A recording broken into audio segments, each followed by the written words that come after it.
Nous sommes bien encore ce matin.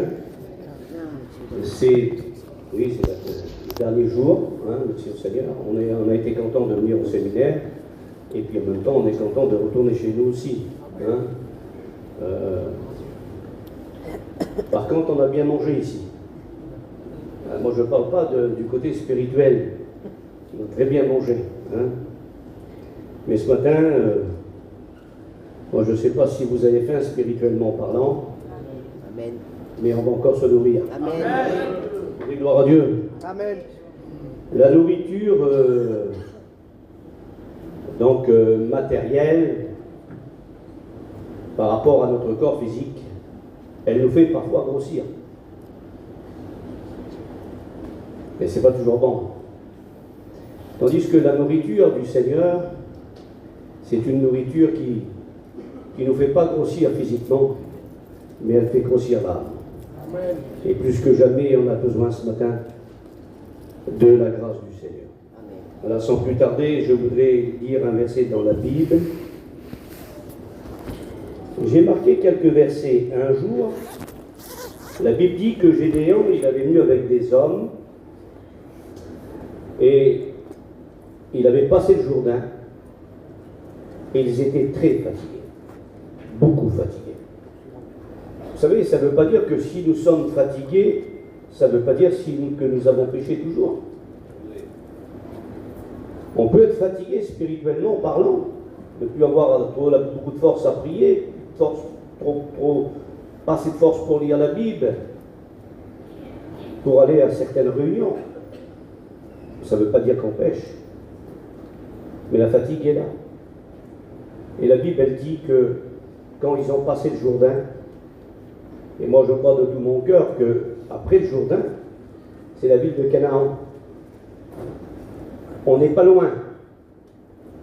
On n'est pas loin de traverser le Jourdain. Mais il nous faut des forces. Il nous faut continuer. On dit gloire à Dieu. Amen. Et Gédéon a dit, parce qu'il y avait 300 hommes qui étaient là, il a dit, ces hommes sont fatigués, il faut qu'ils mangent. Et la Bible dit qu'ils ont eu du pain pour manger. Et la Bible, elle dit, après avoir mangé, le texte dit comme ça, fatigués, mais poursuivons toujours. Ben merci au Seigneur. Avec nos soucis, nos problèmes, Amen. nous voulons continuer. On dit gloire à Dieu. Amen. Alors merci au Seigneur. Moi j'ai marqué ici par rapport un petit peu à l'appétit qu'on peut avoir dans les choses de Dieu. J'ai marqué quelques points. Si vous lisez le livre de l'Apocalypse, chapitre 1, il dit « Heureux celui qui lit, heureux celui qui entend, et heureux celui qui garde. » Donc si on veut avoir un petit peu plus de bonheur, si on veut avoir un petit peu plus de joie, il faut lire la Bible. On dit gloire à Dieu. Et je voudrais dire aussi, l'un des meilleurs médicaments pour dormir, bien que c'est peut-être pas le mot, c'est la parole de Dieu. Combien de fois que je me suis endormi, même pas la force de poser ma Bible, je lisais la Bible et je m'endormais comme ça avec la Bible. On devait reprendre un petit peu nos anciennes habitudes. Le frère a parlé beaucoup du téléphone. Le téléphone nous fait beaucoup de misère, je dis de la part du Seigneur. C'est vrai qu'il est très, très, très utile. Mais avant, on n'avait pas de téléphone et puis c'était pas plus mal que ça. Le téléphone, il faut faire attention, il ne faut pas trop qu'il prenne trop de place dans nos vies. Et voilà. Vous avez vu maintenant, je ne sais pas si ça vous arrive de prendre l'avion. Vous prenez l'avion, vous prenez le train. Il n'y a plus personne qui se parle maintenant. Il n'y a plus personne qui se parle. Si ce n'est pas le téléphone, c'est la tablette, c'est l'ordinateur. Alors je crois que ce serait bien de revenir un petit peu à la simplicité. Alors moi j'ai marqué ici, voilà ce que j'ai marqué. Lire la Bible, c'est bien. Amen. Les sœurs, est-ce que c'est bien de lire la Bible? Amen. Ceux qui ne savent pas lire, vous l'entendez. Gloire à Dieu. Mais lire la Bible sans la pratiquer, Jacques dit ceci, lui. Il dit, ne vous bornez pas à écouter, Jacques chapitre 1, verset 22, ne vous bornez pas à écouter, mais mettez en pratique. Alors il nous faut lire la Bible pour la mettre en pratique. Amen. Gloire à Dieu. Et ça, c'est le point culminant pour nous. J'ai marqué ici, il nous faut aussi étudier la Bible. Un serviteur de Dieu se doit d'étudier la Bible.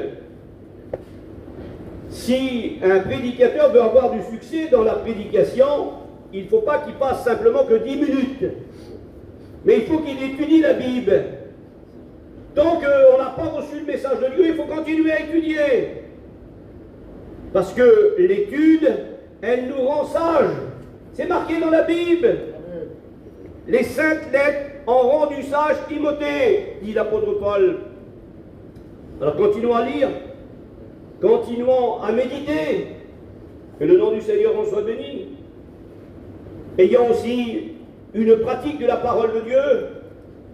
C'est le livre d'Esdras qui disait ceci au chapitre 7 et le verset 10. Esdras, retenez bien les mots, hein. Esdras avait appliqué son cerveau à étudier. Est-ce que c'est comme ça? Non, c'est pas comme ça. C'est pas le cerveau qui a besoin d'étudier. C'est vrai qu'il faut mémoriser avec le cerveau. Le cerveau de l'homme pèse 1 kg 450 grammes, chez la femme 1 kg 300. Et dans ce cerveau, il y a des cellules, il y en a beaucoup, il y a 13 milliards de cellules. C'est à nous de mémoriser. Et là, devant cette note de la Bible, là, qui est très importante, Esdras dit, lui, Esdras avait appliqué son cœur à étudier. On dit gloire à Dieu. Amen. Il avait appliqué son cœur à pratiquer. Il avait appliqué son cœur à enseigner. Mais il y en a qui veulent directement enseigner. Ah ben l'enseignement, avant l'enseignement, il y a l'étude, il y a la pratique, et ensuite on voit l'enseignement. C'est pour ça que Paul disait à Timothée, applique-toi à la lecture, applique-toi à l'exhortation, applique-toi à l'enseignement. Il y a toujours une ordre chronologique dans ces choses-là. Alors n'essayons pas de faire le contraire, on ne sera pas béni si on fait le contraire. Et là j'ai marqué, il nous faut garder, il nous faut observer, méditer, serrer la parole dans notre cœur. Vous savez, l'un des meilleurs moyens pour ne pas pécher, vous savez c'est quoi? Si, bien sûr, vous le savez. Vous allez me dire, il faut faire attention, tout ça. Oui, mais pour nous, la parole de Dieu, c'est une protection. David disait ceci dans le psaume 119 et le verset 11. Je serre ta parole dans mon cœur, jamais le cerveau, toujours le cœur. Je serre ta parole dans mon cœur afin de ne pas pécher contre toi. Si on veut s'en pécher, si on ne veut pas pécher, il faut serrer la parole de Dieu dans notre cœur, il faut la pratiquer, il faut la méditer, il faut la vivre, et que le nom du Seigneur en soit béni. Alors regardez les expressions dans la Bible. Ah, j'ai étudié ça, moi, j'ai marqué ça. Ce matin, on va essayer de goûter un petit peu la Bible. Est-ce que vous le voulez? Qui veut goûter la Bible? Amen. Il a dit dans la Bible, si vous avez goûté que le Seigneur est bon, alors on l'a tellement goûté qu'on continue toujours de le goûter, parce qu'il nous étonne toujours. Amen. Il y a des manger qu'on n'aime pas. On fait très attention, vous avez vu, quelque chose qui ne nous plaît pas, on ne le goûte pas. Et pourtant on dit, ben goûte-le quand même, on ne veut pas le goûter. Mais la Bible, on peut la goûter. On dit gloire à Dieu. C'est marqué où ça? Ben vous trouverez ça dans 1 Samuel chapitre 14 et le verset 29. Un jour, la Bible elle dit que Saül va partir avec ses hommes et il a ordonné quelque chose. Pourtant, ils étaient fatigués. Il a dit, tant qu'on n'aura pas atteint l'ennemi, tant qu'on ne les aura pas vaincus, vous ne mangerez pas. Il avait donné cet ordre-là, lui. Saül, le roi Saül. Et la Bible dit que son fils n'avait pas écouté l'ordre. Il n'avait pas entendu la déclaration de son père. Et la Bible, elle dit, ils sont sur des chevaux et commençant justement à avancer, et là ils viennent dans une forêt. Et ils sont très fatigués parce qu'ils n'ont pas mangé. Et la Bible, elle dit que là dans le bois, il y a des rayons de miel. Vous savez que la parole de Dieu est semblable à du miel. Hein? Il y a un rayon de miel. Et la Bible, elle dit que ces hommes, ils voient, mais il ne veut pas goûter parce qu'il respecte la parole du roi Saül. Mais le fils, la Bible elle dit, il va prendre son bâton, tout en restant sur son cheval, il va le tremper dans le miel, et il va l'amener justement jusqu'à sa bouche, et la Bible elle dit qu'il va goûter le miel. Et quand il goûte le miel, ses yeux s'éclaircissent. Là, j'aimerais vous dire que lorsqu'on goûte la Bible, nos yeux s'éclaircissent. On voit plus clair, on dit gloire à Dieu. Alors je goûte la parole de Dieu, ensuite, les étapes. Ensuite, je mange la parole. On dit gloire à Dieu, c'est marqué dans Proverbes chapitre 24 et le verset 13. Il nous faut manger la parole. Ensuite, il faut l'avaler. Il y a des choses qu'on peut avaler, mais il y a des choses qu'on ne peut pas avaler. On est obligé de mâcher. On est obligé de mastiquer. Parce qu'on aura mal à l'estomac. Vous comprenez ça? Mais la parole de Dieu, on peut la goûter, on peut la manger, on peut l'avaler. On dit gloire à Dieu. Amen. Il faut avoir de l'appétit. Hein. Toi, j'en suis sûr que tu as de l'appétit pour la parole. Hein? En plus, tu es jeune, il faut continuer comme ça. Gloire à Dieu. Amen, Seigneur. Ensuite, une fois que je l'ai goûté, mangé, avalé, elle a deux portées la Bible. Il est dit dans le livre de l'Apocalypse, chapitre 10, la Bible dit qu'il y a un ange puissant. La Bible dit qu'il a un pied sur la terre et un pied sur la mer. Et la Bible, elle dit qu'il a un livre ouvert. C'est la Bible. Il a un livre qui est ouvert. Que Dieu fasse que la Bible soit plus ouverte que fermée. On la laisse trop enfermée, la Bible. Il faut l'ouvrir plus souvent, le plus souvent possible. Et la Bible, elle dit que l'ange va donner le livre à Jean. Il est ouvert. Et la Bible, elle dit qu'il va le prendre et il va l'avaler. On dit gloire à Dieu. Et il dit quand il l'avale, il fut amer. Ça, c'est les deux portées de la parole. Hein, la parole de Dieu, deux fois, elle nous dit, ça, c'est pas bon. Il ne faut pas que tu fasses comme ça. Il faut que tu fasses comme ça. Et la Bible, elle dit, elle devient doux comme du miel après. On dit gloire à Dieu. Amen. Eh bien, merci au Seigneur. Les effets de la parole, l'épée semblable, la parole de Dieu semblable à une épée à deux tranchants. Et ensuite, alors là, il faut vraiment avoir de l'appétit. Il faut être comme Jérémie, chapitre 15, verset 16. Il faut dévorer la parole. Je la dévore. Amen. On dit gloire à Dieu. Amen. Est-ce qu'on n'aurait peut-être pas besoin de fortifiant ce matin? Amen. Ben, si tu as besoin de fortifiant, le meilleur des fortifiants, c'est Jésus. Amen. Fortifie-toi dans la grâce du Seigneur. Le meilleur des fortifiants. Il y a des enfants qui ne peuvent pas manger, ils n'ont pas d'appétit. Alors tu donnes, toi mère, tu leur donnes un fortifiant pour qu'ils mangent. Ce matin, est-ce qu'on n'aurait peut-être pas besoin d'un fortifiant pour manger la parole de Dieu, pour se nourrir de la Bible? Ben, merci au Seigneur pour le fortifiant de la parole de Dieu. Je voudrais maintenant, moi, vous savez, j'aime bien faire travailler les frères, mais je voudrais que mes frères maintenant puissent prendre la Bible avec moi, et je voudrais que justement qu'on ait une réflexion.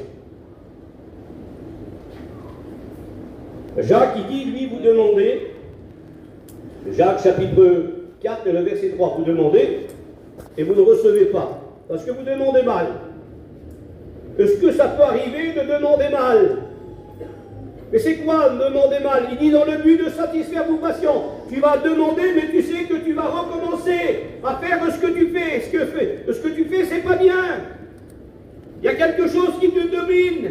Tu dis, Seigneur, moi je veux être délivré, je te demande. Mais tu sais que tu vas recommencer. Et si on fait comme ça, on ne recevra pas. Et pourtant, Jésus a dit, demandez, Matthieu chapitre 7, verset 7, demandez, vous recevrez. Alors, de fois, on demande mal. Et là, je voudrais qu'on se pose une question. Je voudrais que les serviteurs de Dieu soient avec moi pour lire ce texte de la Bible que j'ai marqué ici. Voilà, je l'ai marqué là. Ceux qui ont la Bible, je voudrais que vous preniez la Bible. Amen. On va se poser une question. Pourquoi alors? Pourquoi qu'on demande et pourquoi qu'on ne reçoit pas? Pourquoi que tu demandes pour tes enfants que tu ne reçois pas? Pourquoi que tu demandes la guérison et que tu ne la reçois pas?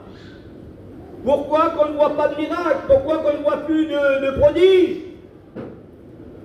Pourquoi qu'auparavant il y en avait plus?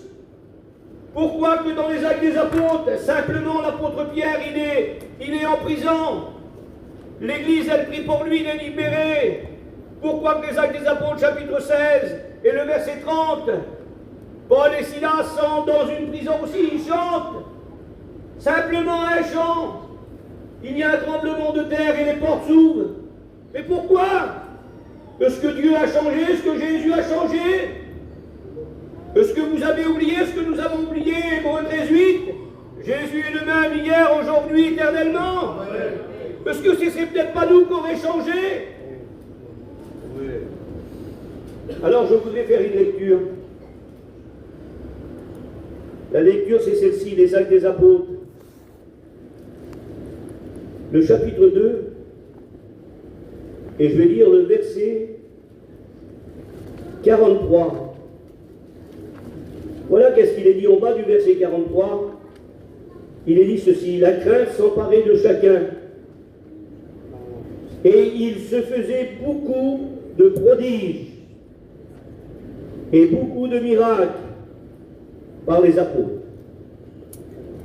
Je relis: il se faisait beaucoup de prodiges et de miracles.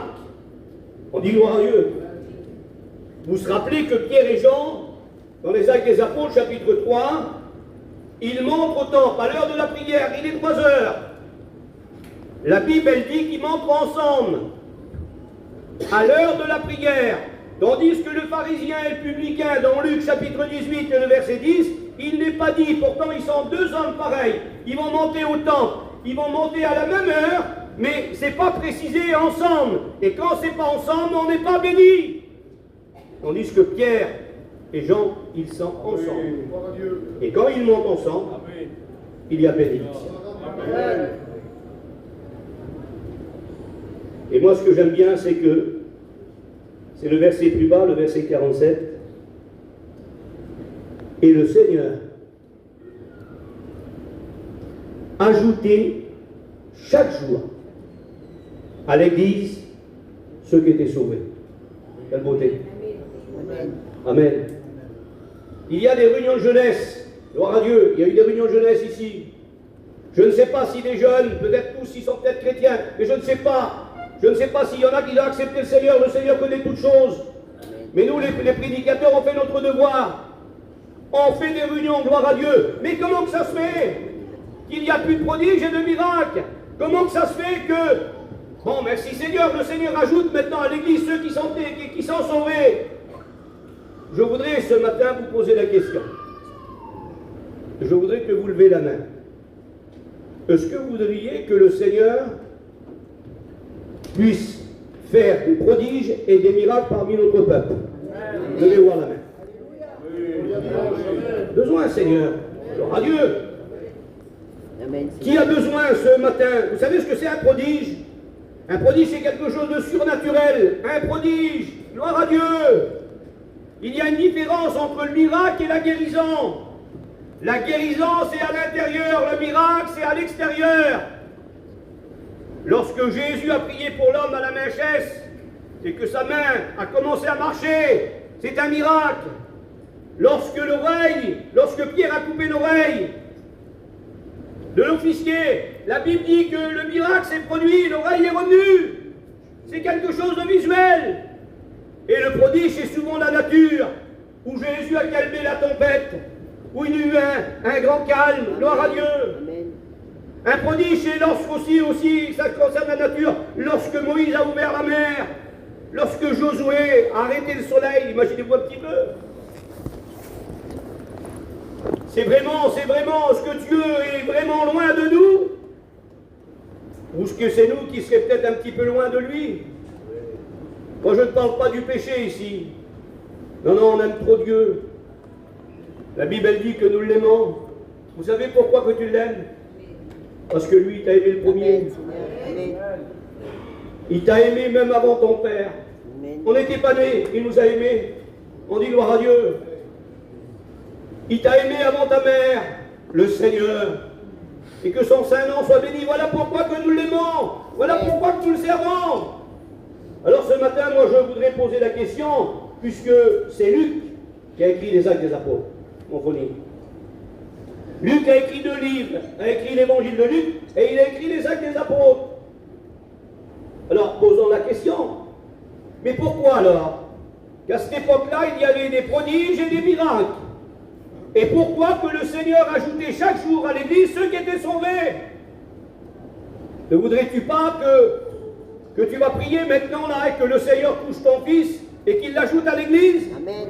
Est-ce que tu ne voudrais pas que ta fille soit touchée et qu'elle soit ajoutée à l'église? Amen. Moi je le veux. Amen. Moi je veux, si quelqu'un est malade, là, qu'il soit guéri ce matin. Amen. Alors comment qu'ils étaient ces chrétiens? Vous voulez qu'on le voit? Alors regardez, c'est pas difficile, c'est marqué comme ça. Voyons le résultat. La Bible, elle dit, le premier point. Vous trouvez ça dans les Actes des Apôtres, chapitre 2, verset 41. Comment qu'ils étaient ces chrétiens-là? La Bible, elle dit, 1. Ils persévéraient dans l'enseignement des apôtres. On dit gloire à Dieu. Alors, moi, s'il faut le faire, je vous le dis de la part du Seigneur, je me remets en question. Je dis, Seigneur, moi, je veux persévérer dans l'enseignement des apôtres. On dit gloire à Dieu. Je veux persévérer dans l'enseignement des apôtres. L'enseignement a pour but de nous faire grandir, de nous éclairer. Amen. Alors, moi, je veux persévérer dans l'enseignement des apôtres, dans l'enseignement de Jésus. Et gloire à Dieu, 2000 ans après, cet même enseignement, nous les prédicateurs de notre mission Vie et Lumière, nous continuons à persévérer dans cet enseignement-là. Amen. Alors ce côté-là, merci Seigneur. Mais attention, il y a des autres points. 2, ils persévéraient, premier point. 2, dans l'enseignement des apôtres. 3, dans la communion fraternelle. Ça veut dire quoi la communion? Ça veut dire, lorsqu'on est en communion, il y a un partage, il y a un accord, il y a une amitié, il y a une entente. Communion avec Dieu, communion avec mon foyer, communion avec mes frères. Amen. Ça veut dire que si tu n'es pas en communion avec ton frère, il ne peut pas y avoir de prodiges et de miracles. Si on n'est pas ensemble, il ne peut pas y avoir de miracles, il ne peut pas y avoir de prodiges. Parce que ces chrétiens-là ils faisaient pas grand-chose. Le frère a parlé maintenant. C'est vrai qu'il y a, la plupart, il y en a qui ont des entreprises maintenant. Mais ces entreprises nous prennent beaucoup de temps. Est-ce que vous ne trouvez pas que la facilité de maintenant nous prend beaucoup de temps? Il est 5h, 6h, il y a des hommes qui sont toujours habillés en habit de Chine, en habit de travail. Où est le temps après pour aller visiter? Où est le temps pour aller à la réunion? Après on se dit on est fatigué. Et toi ma soeur, parce que tu ressembles peut-être pas à Marc, tu t'inquiètes pour beaucoup de choses, tu t'agites beaucoup, tu es pris par tes affaires, tu laves constamment tes affaires. Mais le camping il va s'user. Amen. Est-ce que vous comprenez? Amen. Amen. La Bible elle dit ceci, 4e point, dans la fraction du pain. Et quand il est parlé de fraction du pain, c'est la Sainte Seine. Ils prenaient la Sainte Seine non pas tous les mois. Lorsqu'il y avait une petite dispute, ils ne disaient pas, moi je ne prends pas la Sainte Seine. Non. Ils étaient fidèles dans la fraction du pain, dans la Sainte Seine. Et quand ils prenaient la Sainte Seine, il apprenait avec discernement. C'est pour ça que l'apôtre Paul parle de discerner. Jésus a parlé aussi de discerner le pain et le vin. Mais pourquoi discerner le pain et le vin? Il y en a qui, c'est trop facile de prendre le pain et le vin comme ça. Je voudrais vous rappeler ce matin que le pain, lorsque tu prends le pain là, c'est pas la chair du Seigneur. Hein. Le vin que tu prends, ce n'est pas le sang de Jésus. Mais en prenant le pain, tu te rappelles de la chair meurtrie du Seigneur. Parce que Jésus a dit, faites ceci en mémoire de moi. Ce pain qui représente ma chair, le vin qui représente mon sang, gloire à Dieu. Mais nous, on le prend comme ça, à la légère. sans penser, sans analyser, sans justement essayer d'examiner l'importance, la valeur du pain et du vin. Quand tu prends le pain, tu dois te rappeler, on doit se rappeler des souffrances de Jésus. On doit se rappeler de la mort de Jésus. On doit se rappeler de sa résurrection. On doit se rappeler de son retour. Et que le nom du Seigneur en soit béni. Voilà comment ils étaient, ces chrétiens-là. Ah, ils n'attendaient pas qu'ils prenaient la Sainte Seine et ils ne partaient pas comme ça. Vous avez vu, maintenant, nos retraites, nous commencions maintenant, non. Mais c'est beaucoup les régionales maintenant. Mais on n'attend plus de prendre le pain et on s'en va. Parce que c'est vrai. C'est vrai. On n'attend pas. On n'attend pas que l'autre a fini de prendre le pain et le vin. On n'entend pas, peut-être, il y aura peut-être une prophétie et ça va te concerner. Tu t'en vas, on s'en va. On est pressé. On passe à côté. Alors faisons attention. Moi, je ressemble à ces chrétiens-là. Les chrétiens de Jérusalem. Oui, dans la fraction du pain. Ensuite, la Bible elle dit, il persévérait dans l'enseignement, gloire à Dieu, dans la communion, dans la fraction du pain, et maintenant dans les prières. Pourquoi que ce n'est pas au singulier, c'est au pluriel, dans les prières? Parce que la prière, il y a plusieurs portées dans la prière. Il y a des degrés de prière. Nous, c'est le premier degré. Le premier degré, c'est demander. On demande. On est des professionnels pour demander. On demande, Seigneur, on n'essaye même pas de louer, on n'essaye même pas d'adorer. Vous savez que, normalement, bibliquement parlant, et je vais vous le prouver par rapport à la Bible, nous, on dit que les 5 degrés de la prière, c'est la demande, c'est la supplication, c'est la persévérance, c'est la louange et l'adoration. C'est comme ça. Mais pourquoi qu'on met l'adoration avant? Toi, tu préfères pas, toi, Frangin, que ta compagne, pour pas te mettre mal à l'aise. Elle est où, la sœur, la compagne du frère, là? Qu'elle lève la main, voir la main, je ne vais pas te faire venir là, non, tracasse-toi pas. Mais tu préfères quoi? Qu'elle vient vers toi, qu'elle dit donne-moi 100 euros, ou qu'elle te dit je t'aime, mon mari? Amen. Ben, vous avez tout compris. Ben, l'adoration, c'est l'adorer, c'est de dire Seigneur, je t'aime parce que tu m'as aimé. Mais nous, on demande avant. On a le droit de demander. Mais on devrait l'adorer avant, de dire Seigneur, je te remercie, je t'adore parce que tout ce que je te demande, tu vas me le donner. Alors, les exemples dans la Bible, il y en a plein. Regardez les mages. Lorsqu'ils viennent vers l'enfant Jésus, qu'est-ce qu'ils disent? Ils viennent avec des présents, de l'or, de la lyre et de l'encens. Qu'est-ce qu'il est dit? Où est l'enfant? Où est le roi qui vient de naître? Nous sommes venus pour l'adorer. Amen. L'adorer, l'adoration avant. Gloire à Dieu. Ce serait peut-être bien qu'on change nos prières. Je vous le dis de la part du Seigneur. Moi, de la partir, j'essaye de le faire depuis quelque temps, parce que c'est pas de maintenant qu'on étudie la Bible là. Mais ce que ce serait peut-être pas bien dans le séminaire de dire Seigneur, je vais changer ma prière. Et ça marche comme ça. Tu verras, ma soeur, dis à ton mari, je t'aime. Et après, tu lui demandes 100 euros, tu verras, il va même te donner 150 euros. Faites-le, vous verrez, ça va marcher. Ensuite, l'exemple suprême, la Bible elle dit que les anges l'adorent. On dit gloire à Dieu. Ils l'adorent. La Bible elle dit que des femmes, dans Matthieu chapitre 28, verset 9, Jésus va les saluer. Ils vont tomber à ses pieds au Seigneur et ils vont l'adorer. Toujours l'adoration avant. Un homme qui ne connaît pas encore Jésus, il sait qu'il faut faire ça, lui. C'est spécial. Lisez les Actes des Apôtres, chapitre 8, le verset 26. C'est l'Éthiopien. Il se dérange de l'Éthiopie. Il fait 2500 km pour venir à Jérusalem. Pourquoi? Comment que c'est précisé? Pour adorer. Amen. Il ne vient pas pour demander, il vient pour adorer. Mes frères, mes sœurs, il nous faut adorer le Seigneur. Amen. Il faut le dire que nous l'aimons. Il a fait trop de choses pour nous. Et je vous le dis de la part du Seigneur, je ressens un grand bien dans mon cœur. Ça me fait du bien. Seigneur, j'ai besoin de t'adorer, j'ai besoin de te louer, Seigneur. Amen. On dit gloire à Dieu, que le nom du Seigneur en soit béni.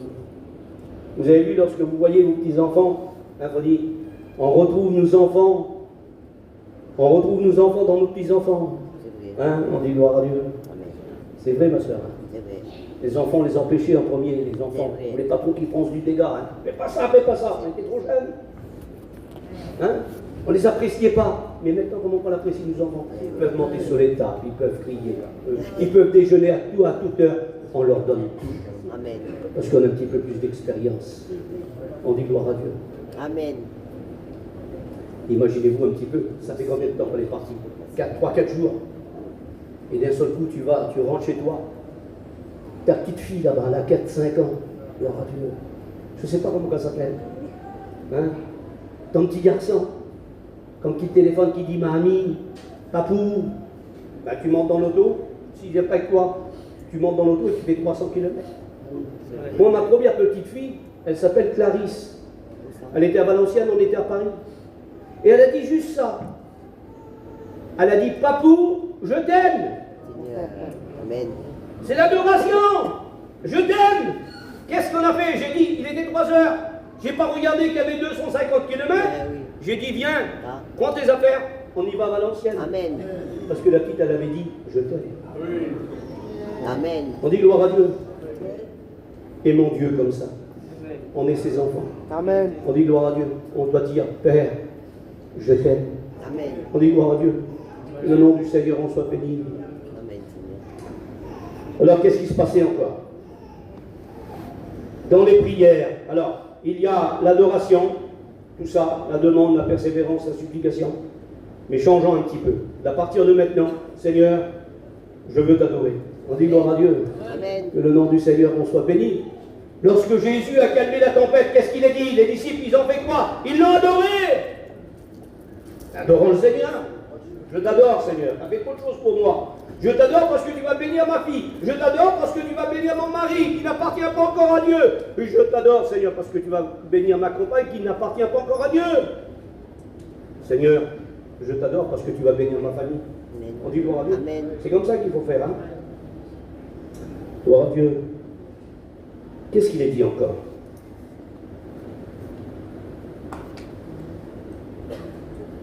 Ah oui, j'ai marqué ici l'histoire de la main. Vous la connaissez? Hein? L'histoire de la main. J'ai marqué histoire de la main. Je vais vous l'expliquer. On l'a écouté par le vieux, par notre frère Jimmy, l'histoire de la main. Parce que, vous savez, on a tous besoin de ça. Un jour, il y a plusieurs histoires de la main, mais je vous explique celle-ci. Un jour, il y avait une jeune fille. Et elle a invité ses copines. Et la mère, elle avait les mains brûlées. Et la jeune fille, elle a dit sur sa mère, tu sais, maman, je veux que mon anniversaire soit réussi. Hein. Alors, s'il te plaît, quand mes amis vont venir et que tu vas nous donner, quand tu vas nous préparer et que tu vas nous servir, je veux que tu mettes des gants blancs. Parce que tes mains sont laides. Tes mains ne sont pas belles. Et le témoignage précise que tout était prêt. Et lorsque la mère, et quand la jeune fille était là avec ses copines et ses copains, la mère, elle avait oublié de mettre les gants. Lorsqu'elle a venu pour servir, les autres jeunes filles, les garçons, ils ont regardé les mains. Et le témoignage précise, ils sont levés et ils sont partis de la maison. Et la jeune fille a crié sur sa mère. Elle a dit, maman, pourquoi tu as fait ça? Regarde, tu as tout gâché. Regarde maintenant, tout le monde est parti. Et la mère, elle a dit, ma fille, je m'excuse, mais c'est un oubli. Mais par contre, je vais t'expliquer pourquoi que mes mains sont comme ça. Pourquoi que mes mains sont brûlées, qui sont laides. Tu sais, un jour, ça fait très longtemps, la maison a pris feu. Et puis j'étais descendu et je parlais à quelqu'un d'autre et la maison a pris feu.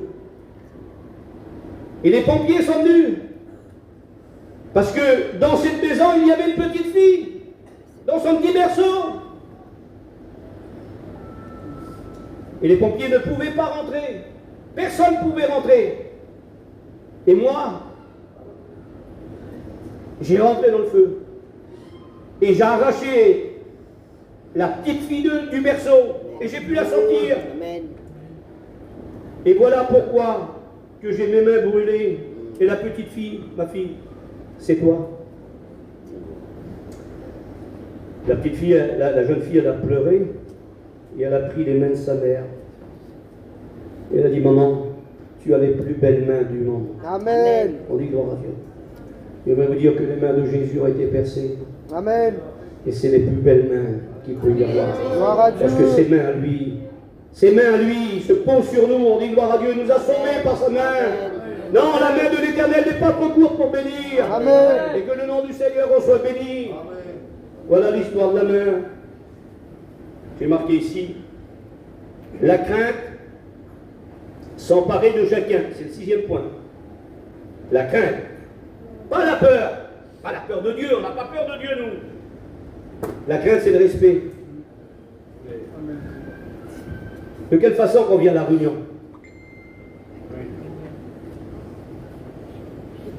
Comment nous sommes habillés lorsqu'on vient à la réunion? Quel est notre comportement? Il y a des comportements qu'on ne reconnaît même plus maintenant. Excusez-moi de l'expression, on ne sait pas si c'est un homme ou une femme.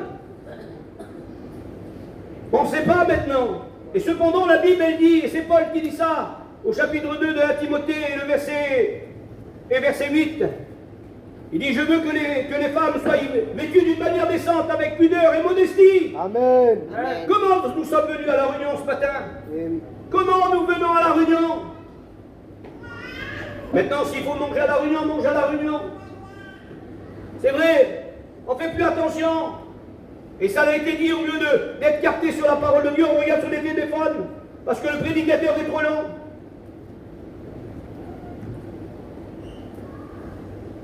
Non, non, la crainte s'emparait de chacun. Il y avait du respect dans la maison du Seigneur. Amen. Voilà pourquoi qu'il y avait des prodiges et des miracles. Et voilà pourquoi que le Seigneur ajoutait à l'Église ceux qui étaient sauvés. 6 grands points. Des prodiges et des miracles. Je tourne la page, c'est pas fini. Tous ceux qui croyaient étaient dans le même lieu. Ça veut dire quoi? Ça veut dire unité, une parfaite unité, pas de clan. Non, non, pas de clan. Pas travailler personnellement. Non, non. La Bible, elle dit, tous ceux qui croyaient étaient dans le même lieu. Dans le même lieu. Il n'y avait pas de division. Dans le même lieu. Pour prier, pour écouter la parole de Dieu. On dit gloire à Dieu. Ils n'étaient pas divisés. Que son Saint-Nom soit béni. Qu'est-ce qu'ils faisaient encore? Ils avaient tout en commun. Cela signifie qu'ils mettaient tout en commun. Tout ce qu'ils possédaient. Et la Bible, elle dit ceci. Et là, c'est important. Qui va faire ça maintenant? La Bible, elle dit qu'ils vendaient leurs biens. Alors ça, on ne le trouve pas dans la Bible. Hein. Vous le trouverez dans le dictionnaire Larousse. Il y en a qui disent chacun pour soi, maintenant et Dieu pour tous. Ben ça, c'est pas la Bible. C'est le dictionnaire Larousse, ça. Non, non, la Bible, elle dit aimez-vous les uns les autres. Amen. Aidez-vous les uns les autres. Amen. Maintenant, à cette époque-là, il y en a qui avaient 3 terrains. Moi, j'ai connu un serviteur de Dieu, il a fait une belle chose formidable. On dit la parole du Seigneur. Et j'ai connu un chrétien qui l'a fait aussi. Il avait plusieurs terrains, il a vendu un terrain, et avec les sous du terrain, mon frère, il a acheté 4 chapiteaux pour les serviteurs de Dieu. Amen. Vous ne trouvez pas que c'est beau ça? Amen. Gloire à Dieu. Mais maintenant, on achète des terrains. Pas pour rentrer dans les terrains, pour louer les terrains. C'est vrai. C'est une différence. Hein. C'est vrai, Jésus. Et puis, c'est pas des petits prix. Hein. 500 €. la location d'un terrain. Eh oui. Et puis deux fois, c'est une petite malheureuse, c'est un petit malheureux. La Bible dit à cette époque-là, on vendait justement pour aider les personnes qui étaient très pauvres.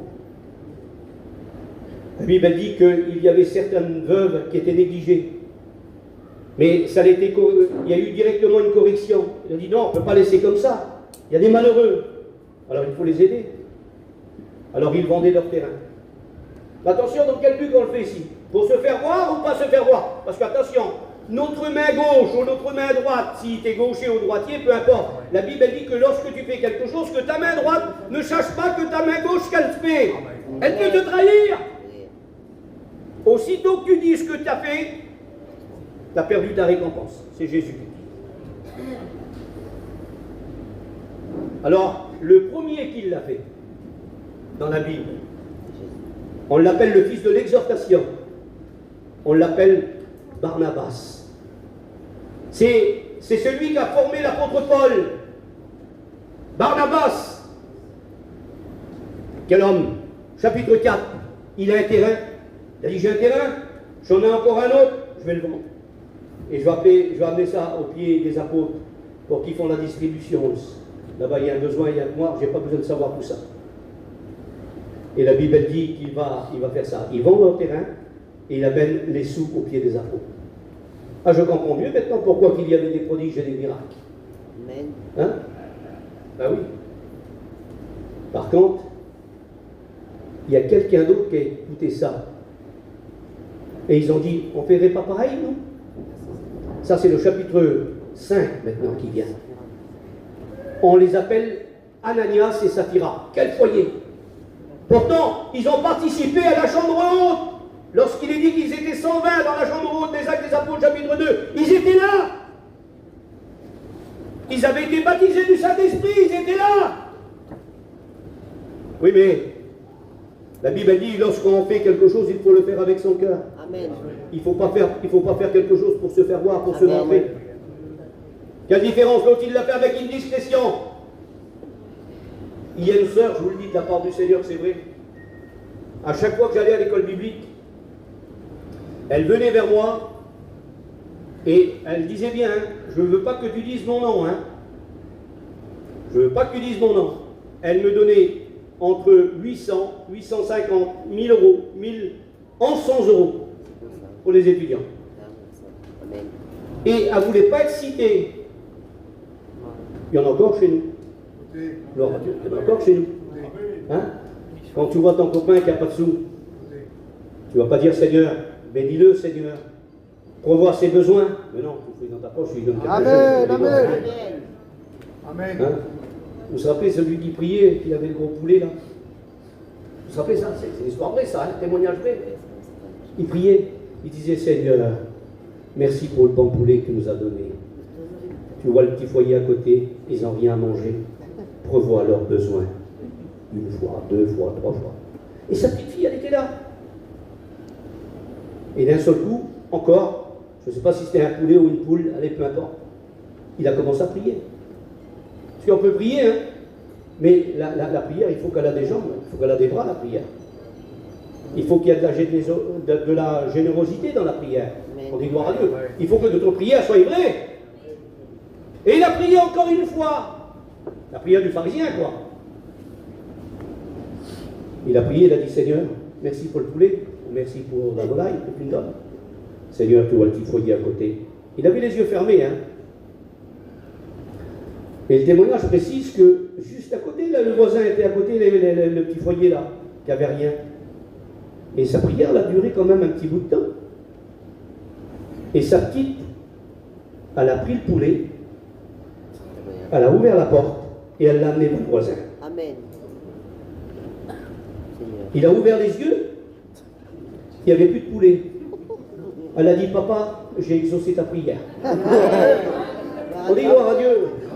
Ben, merci au Seigneur, que son Saint-Nom soit béni. Il faut que notre prière soit accompagnée de générosité. Amen. Il ne faut pas qu'on soit, j'allais dire, des personnes avares. Ça les dit ça. Fais attention à l'avarice. Amen. Alors j'ai marqué ici, Ananias et Saphira, vous savez ce qu'ils ont fait? il est terrible. Elle dit, chérie, oui, mon homme, oui, ma femme, qu'est-ce qu'on va faire? Ben, t'as vu ce qu'ils font là? On va le faire aussi, nous. Chacun vend quelque chose, ils vendent un terrain, ils vendent un bien, et ils l'apportent au pied des apôtres. Pourquoi qu'on ne le ferait pas, nous? Et ils le font. Mais, sauf que, si tu vends un terrain 1000 euros, un exemple, on n'a pas des terrains 1000 euros. Allez, mettons, tu vends un terrain 10 000 euros. Tu peux garder 5 000 euros et tu donnes 5 000 euros pour l'œuvre de Dieu, c'est bien. Tu peux même donner 1 000 euros, tu gardes 1 000 euros pour toi. Est-ce que vous comprenez? Oui, mais lui, ce foyer-là, ils ont dit qu'ils l'ont vendu à tel prix, qu'ils ont tout donné, mais qu'ils ont gardé une partie pour eux. Et là, il y a le mensonge. Ils ont menti à Dieu, ils ont menti au Saint-Esprit. Et la Bible, elle dit que c'est le monsieur qui vient avant. Il s'appelle Ananias, il vient par l'apôtre Pierre, mais gloire à Dieu. Et ça, je voudrais encourager mes frères serviteurs de Dieu. Pierre a manifesté le don de la parole de connaissance. Pas le discernement. Parce que le discernement des esprits, c'est pour les mauvais esprits. Mais là, c'est la parole de connaissance. Amen. Et lorsqu'il vient, d'un seul coup, l'apôtre Pierre, il dit, Ananias, est-ce là le prix que tu as vendu le terrain? Il aurait pu dire, il aurait pu se rattraper, il aurait pu dire, pasteur, je demande pardon à Dieu. J'ai gardé une partie. Mais il ne l'a pas fait. Il ment à Dieu, il ment au Saint-Esprit, il ment au serviteur de Dieu. La Bible elle dit qu'il tombe par terre et il meurt. 3 heures après, c'est qui vient? Madame Saphira, avec une fierté. Mes sœurs, je voudrais vous dire, si votre mari voudrait vous inculquer dans quelque chose, ou voudrait vous mettre dans une chose qui n'est pas, qui est contre la volonté de Dieu, n'acceptez pas. Amen. Le compromis, on n'en veut pas. On dit gloire à Dieu. Amen. Et ça, c'est important. Il vaut mieux obéir à Dieu qu'aux hommes. Amen. Et 3 heures après, elle vient. Et Pierre lui donne une chance encore. Ils ne sont pas si méchants que ça, les serviteurs de Dieu. Saphira, est-ce bien là le prix que vous avez vendu le terrain? Eh bien, bien sûr. Il te l'a dit, mon mari, que c'est ça. Et Pierre dit, ceux qui ont porté ton mari, ils t'emporteront maintenant. Elle tombe par terre et elle meurt. C'était sévère. Voilà qu'est-ce qui se passait. La Bible dit qu'ils étaient chaque jour tous ensemble, assidus au temple. Ils rompaient le pain dans les maisons. Ah, dans les maisons. Maintenant, c'est tout juste qu'on peut rentrer dans une caravane maintenant. Parce que c'est vrai. Heureusement qu'on a des campings de cuisine. Hein. Moi, j'ai connu un serviteur de Dieu, un vieux serviteur de Dieu. Il faisait des réunions dans sa camping. Et vous savez ce qu'il faisait? Il démontait les meubles pour qu'il y ait un petit peu plus de monde qui rentre. Amen. Amen. Et lorsque la réunion est finie, il remontait ses meubles. Et la femme, elle ne disait rien. On dit gloire à Dieu. Ils exerçaient l'hospitalité. Amen. Allons faire ça maintenant. Amen. On ne peut plus faire ça. Ça l'a bien changé. Oui ou non, c'est vrai. Ils prenaient leur nourriture avec joie et simplicité de cœur. Quelle beauté. La simplicité. Hein? Maintenant, vous avez vu, on fait un repas, c'est sur les téléphones maintenant. Moi, ce que j'aime pas, je vous le dis de la part du Seigneur, ça j'en ai horreur. C'est que lorsque quelqu'un qui va travailler, quand il trouve un travail, il se met sur les WhatsApp là. Il se met sur les réseaux. Tout est sur les réseaux maintenant. Tu manges un beefsteak, tu le mets sur les réseaux. Tu manges une homard, tu le mets sur le réseau.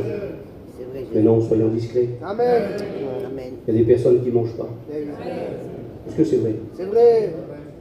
Un jour, je vous le dis, je ne l'ai jamais dit ça, Ronnie, les frères, je ne l'ai jamais dit ça.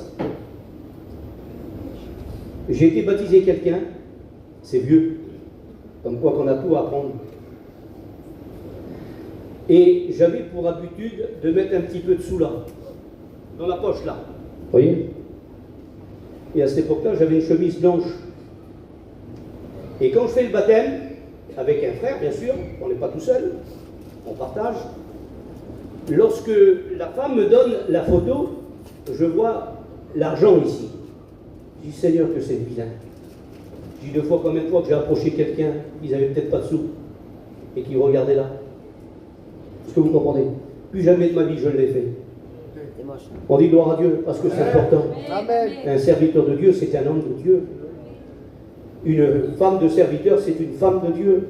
Alors faites attention. Ils prenaient leur nourriture avec joie et simplicité de cœur, louant Dieu et trouvant grâce auprès de tout le peuple. Résultat, et le Seigneur ajoutait à l'Église ceux qui étaient sauvés. Il se faisait des prodiges et des miracles. Amen. Alors je vous pose la question.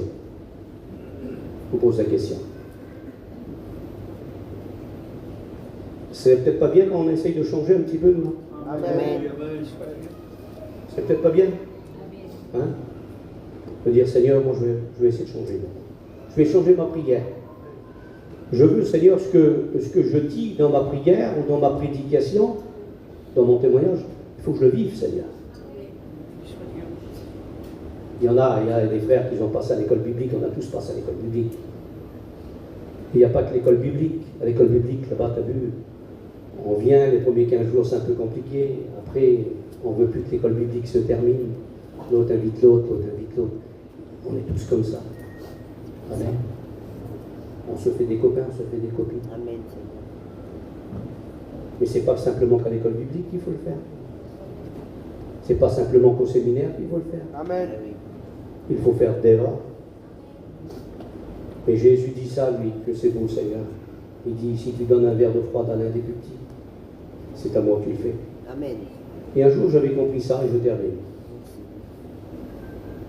Jésus a dit ça aux disciples, avant qu'ils montent au ciel, avant qu'ils partent.